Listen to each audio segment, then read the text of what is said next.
It is Wednesday, May 20th. It is 5/20/2020. Hope it brings you good luck. This year, I think it owes us by now. I hope everyone's having a good day, May 20, 2020, on Wednesday. And today we're going to read chapters 5 and 6 from the Daniel Codex. Hope you're enjoying the story. This Sunday, the next War Mage comes out, and the Lone Valkyrie and is not far behind, and the Last Dance, the Last Tango. Where's the Last Dance? I'll have to look it up. But the last book in the Scions of Magic comes out June 1st. So let's get started. Hello, Grace. Hello, Diane. Hello, Nancy. And Romper Room was the name of the show I was trying to remember yesterday. So if you're close to my age, you remember Romper Room, where she would look in a mirror and say hello with all these generic children's names, so it felt like she was talking to you. All right, chapter 5. Daniel strolled down the crowded Munich streets on his way to a local bar. He needed some additional background intelligence before hitting his target location, Leuchtenberg Palais. For all the background information the CIA lacked on the somewhat dead man, or Daniel lacked at least, he didn't have to worry about tracking the sarcophagus down, but he didn't want to go in blind. For one thing, his briefing didn't give him a clue about how he might bring a dead man back to life. Splashing a little cash around to the right man or woman might help with that. He sighed and lifted his phone to his ear. The implanted directional mic in the top of his tie and the tiny receiver in his ear made using a phone unnecessary, but talking to yourself while walking down the street was as odd in Germany as it was in the US. "I'm closing in on the bar now," Daniel muttered. "Is the link still strong, Ronnie?" The agent looked like another tourist wanting to check out Munich. That didn't stop him surveying the area and looking for anyone whose gaze lingered for a touch too long, or who had a suspicious bulge underneath their jacket. So far, nothing. "I should worry less about tails and more about how the hell I'm supposed to wake up a dead guy." "Just keep talking," Ronnie responded through his receiver. "I'm adjusting some things so I can get a nice read on your vitals." "My vitals?" Daniel chuckled. "Nice. It might not do me any good, but at least you'll know when I'm dead." She gasped. "What?" "Never mind, just a joke." He wasn't surprised at the modifications. Ronnie had a knack for combining tech and small artifacts with low levels of magic to make something new, despite lacking any actual magical ability otherwise. At least he'd been told she lacked magical abilities. Maybe that's the true future, he thought. Nothing but magic and technology fused. Kind of hard to see how Earth and Sarin won't end up that way. "Almost got it set up," she murmured. "There. Good heart rate, by the way. Very healthy. Glad to know I won't have a heart attack anytime soon, and all that cardio is paying off." Daniel stopped at a street corner and checked over his shoulder before proceeding. "But how do you do all that without any of Nessie's worker bees noticing? She didn't mention anything like this during my briefing." Ronnie sighed. "Well, I'm using subtle subcarrier information from your transmitter anyway, but it's more the receiver on my end that's the hard part." He proceeded across the street. "Oh, how did you hide it this time?" "It looks like a little Pikachu. It can also pick up conversations and transmit the information remotely. All sorts of neatness." "Ronnie, the rule breaker. You have something like that on company grounds?" She gasped. "It just happened. It already had some of those functions, and I simply needed the core to modify it. I would never use the other stuff, not in the building. You have to believe me." Nessie's warning bubbled up in Daniel's head. "I'm only messing with you, Ronnie. Don't worry about it." The woman let out a sigh of relief. "Don't tease me like that.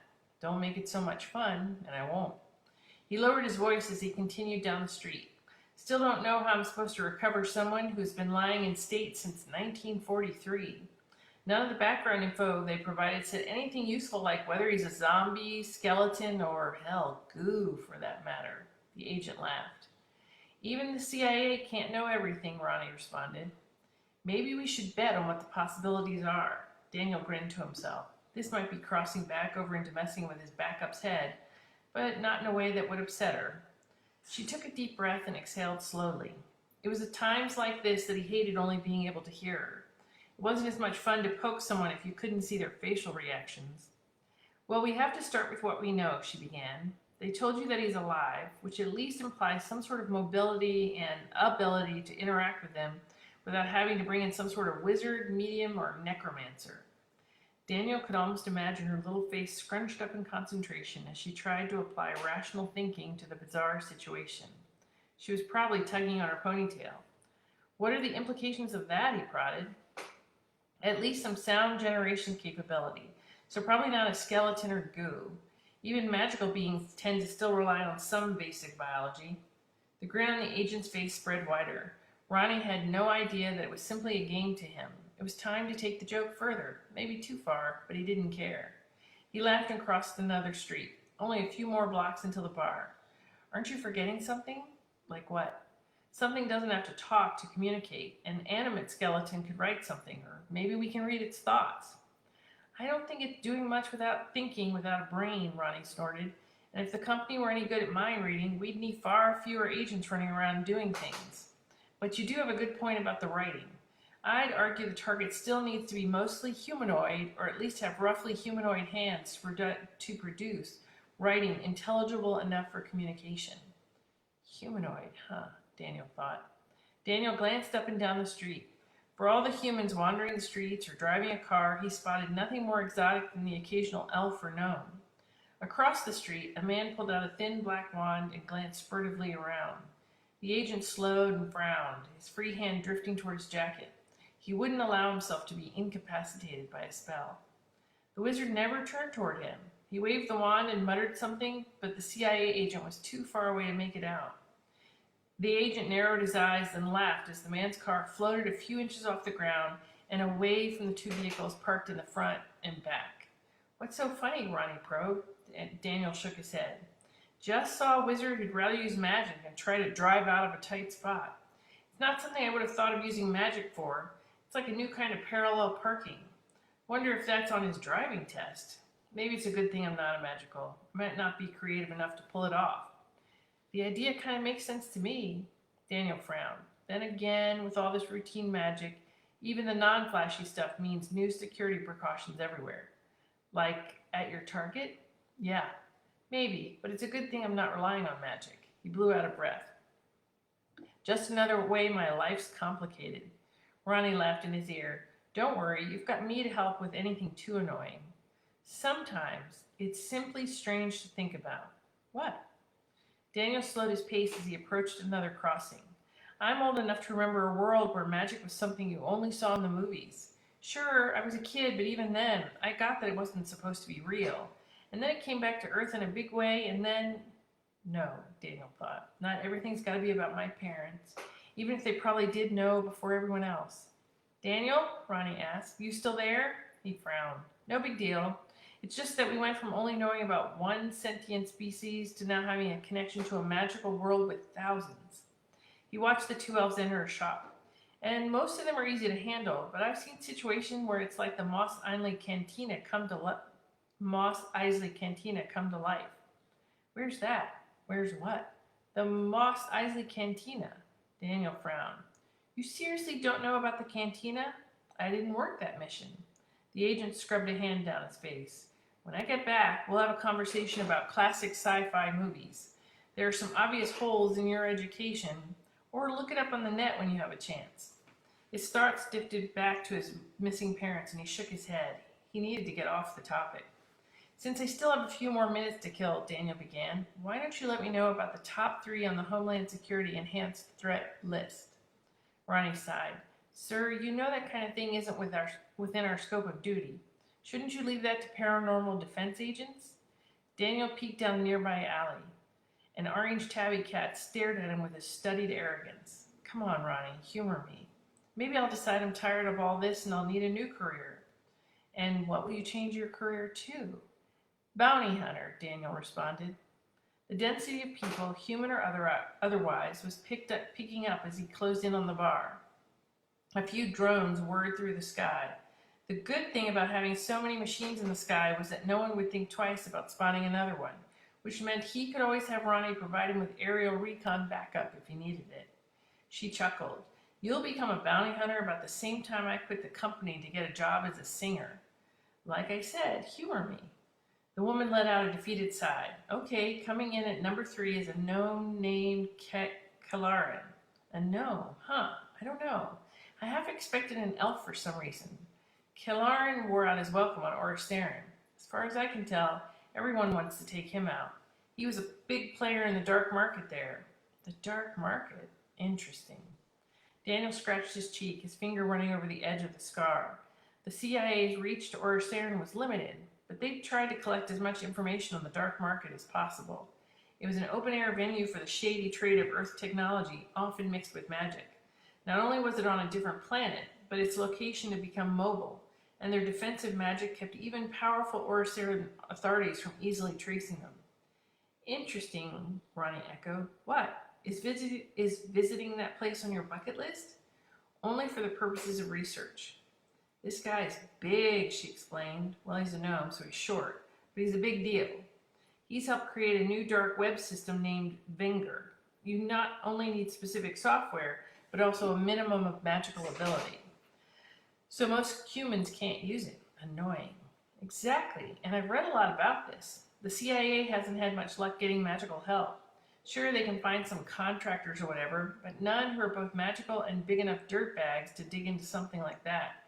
Daniel snorted. Have to appreciate loyalty, even among scum. Number 2, oh, wait. He frowned, some tension spreading across his neck and back. What's wrong? Nothing's wrong, Ronnie replied.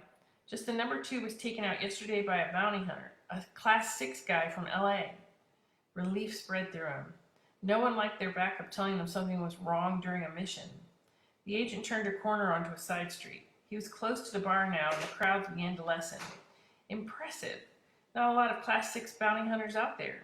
Okay, so number 2 is toast. What about number 1? Huh, she's new. Who? The number 1 has no name, only an alias, Morgana. The weird thing is they have all sorts of information about her alleged crimes, including some mass murders in some remote villages in a few different countries, but not a lot about her actual capabilities. They don't even know if she's from Earth or Oristarin. They've only found a lot of dead bodies, many with organs missing, and a few fuzzy pictures, and a cryptic message scrawled in blood mentioning her name at 2 of the massacre sites. Daniel grimaced. Makes the gnome look like a saint in comparison. Yeah, I'll say. He shook his head and approached the weathered wooden door leading to his destination. I'm at the bar. I'll have a quick chat with Rolf to see what he can tell me. Ronnie sighed. I can't believe you trust all these shady contacts of yours.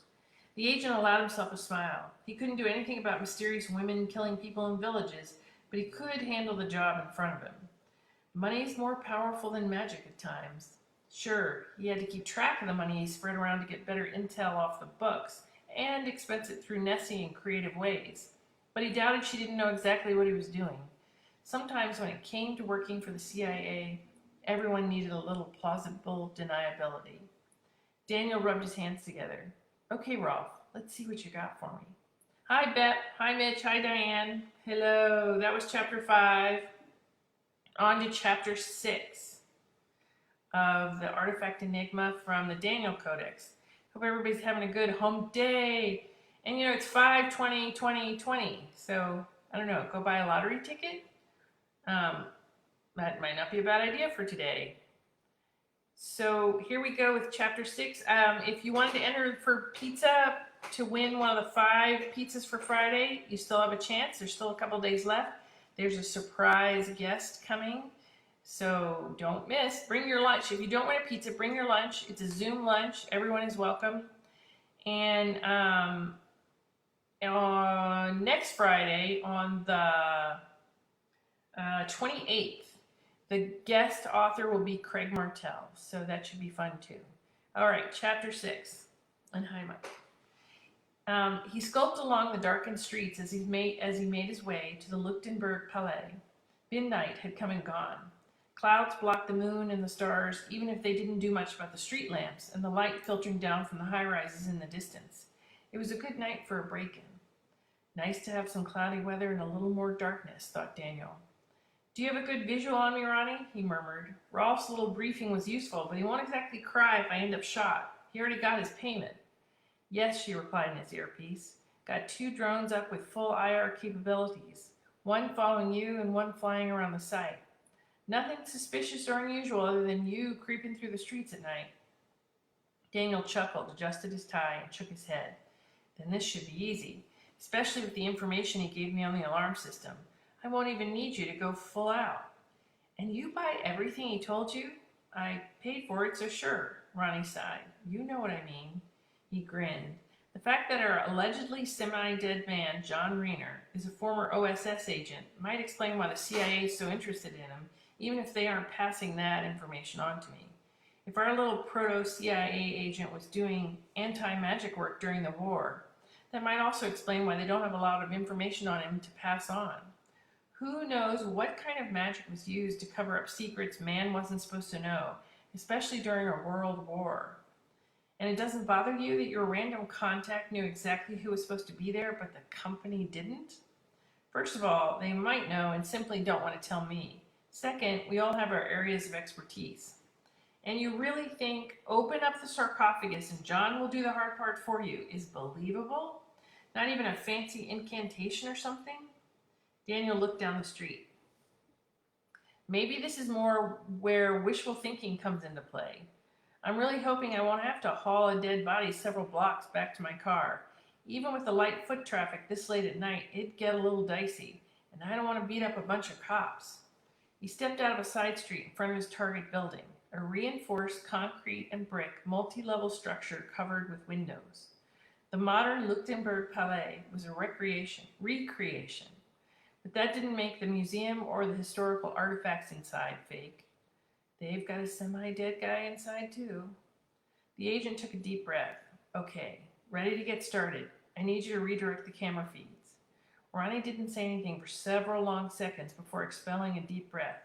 Done. But remember, there's a time limit on this. Daniel smiled and lifted his phone. Don't worry, I've no intention of overstaying my welcome. We'll go wake the dead and head back to my car. It'll be easy.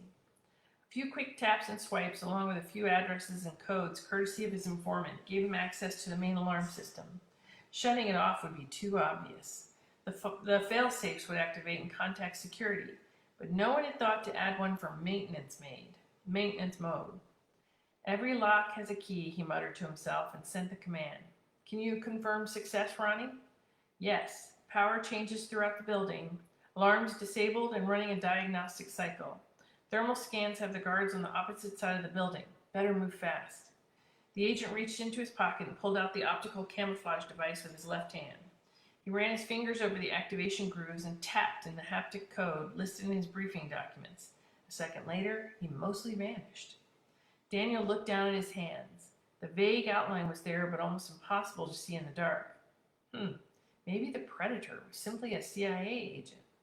Ronnie, do you see me on IR? He asked. Yep. Good to know the limitations. Remind me later to point that out to Nessie. The semi-invisible agent jogged toward a service door in the back. He reached out with a gloved hand and tried the handle. Locked. Not unexpected. Daniel pulled out a thin metallic card and waved it over the keypad next to the door. The pad beeped and the door clicked open.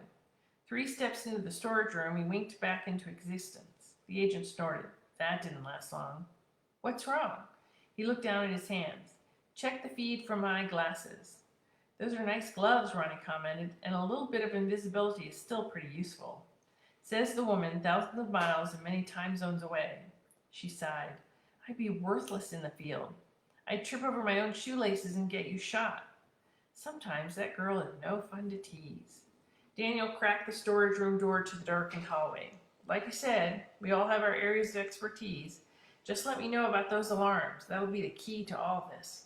Yes, sir. The agent hurried down several hallways until he reached a stairway. Even though they'd restored the external facade of the palace when they rebuilt it, the interior had been redone several times throughout the decades to better match modern layouts. He wasn't sure if that made the job easier or harder. According to Rolf, the sarcophagus lay hidden in a basement storage facility. Thus far, his codes and other information had proven accurate, so Daniel had no reason to doubt the man. As long as you coughed up the cash, Rolf was reliable. Someday, someone's going to pay him a big wad of cash to ask about me. He doesn't know too much, but he knows enough. That'll be an interesting day. Daniel's footsteps echoed as he headed down the stairs to the basement, ignoring the obvious cameras. Ronnie might not be able to take a joke, but she could take care of a few cameras as easily as he'd beat up that thug in the grocery store. We all have our rules in protecting the country.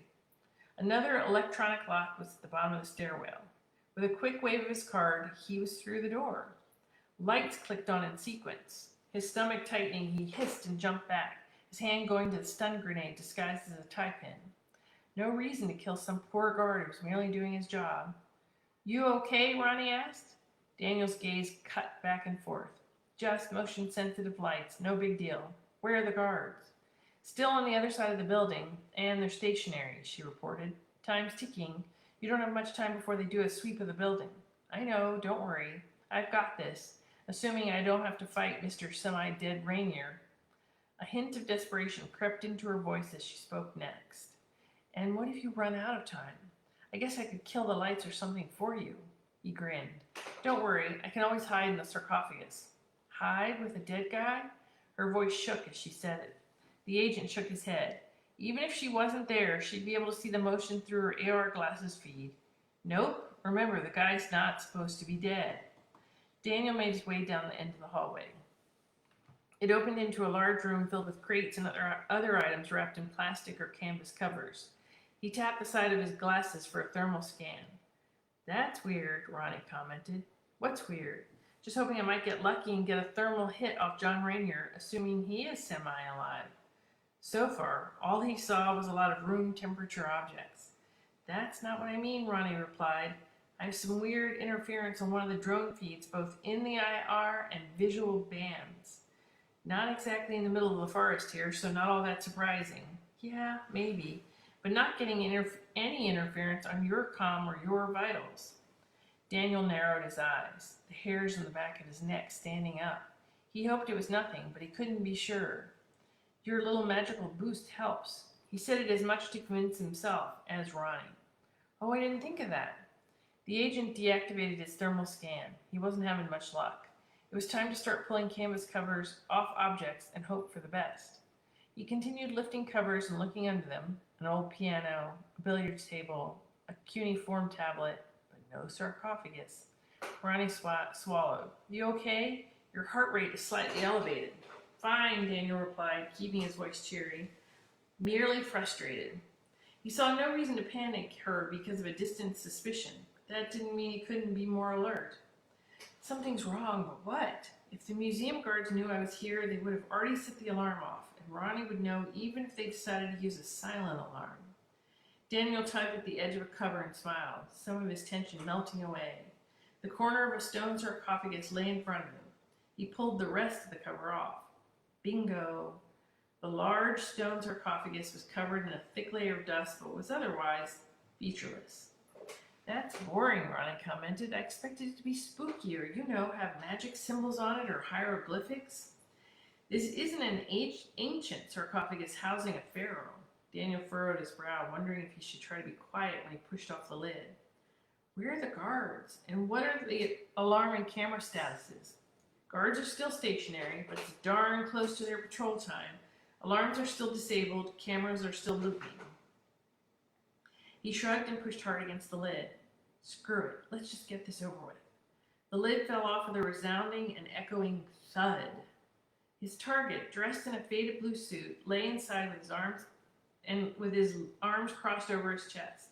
He looked peaceful for a skeleton. Well, damn, Daniel muttered. This looks just like a dead The skeleton jerked upright. The agent backpedaled, going for a stun clip before dropping his hand. What am I going to do? Disable a dead guy with some nasty bolts? Maybe my explosive rounds? He began reaching for his gun, but his hand never made it.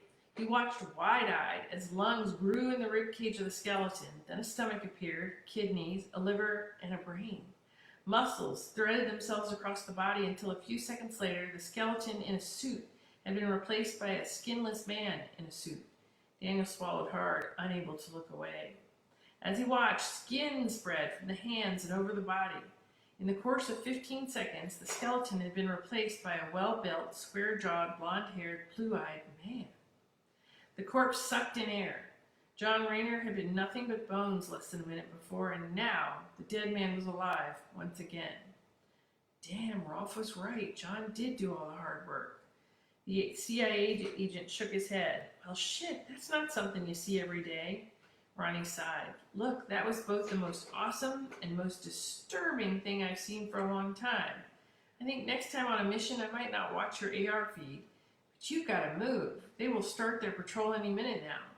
John jerked his head back and forth, blinking, his face pale. He locked eyes with Daniel. Where the hell am I? You're John Rayner?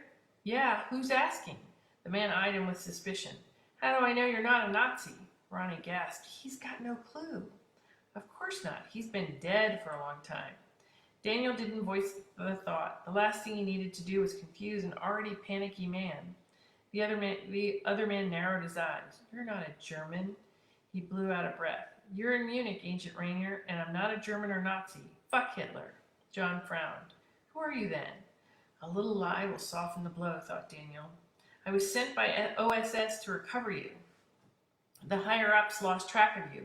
All I know is it might have something to do with magic. Daniel shrugged. I tracked you here and found you in that sarcophagus where you were, resting. The man's eyes widened. So you're really in the know, huh? Yeah, okay, that makes this easier. Glad to have someone save my ass. They told me that the Elfdane might help me out, but if I got in too deep, then I was on my own. Elfdane? Daniel nodded. Look, I don't have a lot of time to explain, and we need to get going sooner rather than later. John looked down at the sarcophagus and shook his head. Maybe I shouldn't be surprised. He hopped out of his not-so-final resting place and wobbled. Damn, sorry, pal, just a little woozy. Damn Nazis. That's because you've been dead for almost 100 years, thought Daniel. Daniel pondered his response. You've been through a lot. I'll explain everything later. His companion shook his head. Yeah, sure, pal. He rubbed the bridge of his nose. If I were at 100%, I'd be able to beat down any of those Krauts all the way to the North Pole and wouldn't need help from a skirt, elf or not. Oh, John, you'll have to spend some time adjusting to the 21st century. A lot of stuff has changed, thought Daniel. Daniel, the guards are on the move and we've got more showing up, Ronnie reported, static, eager voice. And the link died completely. What the hell, jamming? The CIA shouldn't play around with magic if they don't know how to stop it from being disrupted. A husky voice purred from behind him. He spun and yanked the stun pin off his tie. A leggy elf with long blonde hair stood behind him with her arms crossed. Her black leather outfit clung to her body like a second skin. If his heart hadn't been beating so hard from the surprise, it might have done so from the sexy side alone. Daisy, Daniel muttered. Why am I not surprised? Daisy? John shook his head. No, that's Marie. The CIA agent gritted his teeth, glaring at the woman. Guess I know which elf babe you were talking about. She chuckled and shrugged. You're not still sore about that little thing in Budapest, are you, Daniel? Yeah, I am. And the little thing in Seoul, and the little thing in Bogota. He kept the stun pin in his fingers. Daisy grinned. You didn't seem to mind that little thing in Paris. Damn, she's got me there, but I don't have time for this crap. Daniel shrugged. Plus, I might pay people with no loyalty for information, but it doesn't mean I trust them simply because they're hot and have a little magic. She wagged a finger. I'm loyal enough. Just because I'm an independent contractor doesn't mean I'm disloyal. It merely means my loyalties are subject to revision. Trust as few as possible and for as little time as possible, thought Daniel. John shook his head. I don't understand what the hell's going on now. I thought you were supposed to help me out, Marie. You working with the Krauts now? Oh, John, I haven't gone by that name in, a good 40 years now. Her smile vanished, and I never worked for those people. He blinked several times. 40 years? What are you talking about? I know you elves live a long time, but you told me that was your name when we met a few weeks ago. Daisy laughed. Oh, too perfect. You didn't even bother to tell him. Tell me what? Daniel took a step forward, ignoring John. Why are you even here? Other than to screw with me. I thought I made my opinion clear when I left you that message in the bar in London. The elf sighed. See, I'm sorry, but I need to recover Johnny boy there. I was responsible for him and I kind of lost track of him. Now I'm cleaning up my mess. It's nothing personal. Who are you working for this time? She winked. No one. Like I said, it's more about cleaning up my mess. If this is about the OSS, it doesn't matter. I'm taking him back to the States. Daisy shook her head. It's more complicated than that. I'll need him to come with me. Don't make this hard, Daniel. John looked back and forth between the two. What the hell is going on? The elf ignored the man and snapped her fingers. Glowing symbols appeared atop her leather-covered arms. Come on, Daniel, don't do this. I like you. I don't have to hurt you. Daniel snorted. I think that's my line. The door burst open and 6 guards rushed in, all holding contact tasers. Damn it, he muttered. Of course. And that is 5 and 6. Tomorrow we will do 7 and 8, and then Friday on to lunch. And we'll have another fun lunch hour. Special guest, secret guest will be with us. Should be a lot of fun. Be there or be square. If you've entered, 5 lucky people will get a pizza delivered to their door. Next Friday on the 28th, it will be Craig Martell, which also will be fun. He's like a brother to me, which means it'll be goofy and full of snarky humor. Lots of books coming out. This Sunday, War Mage comes out. So we're doing something a little different with these books that are doing super well. They're coming out on Sundays now. I mean, I guess we're growing and expanding still. So have a good day. Have a fun hump day on 5/20/2020.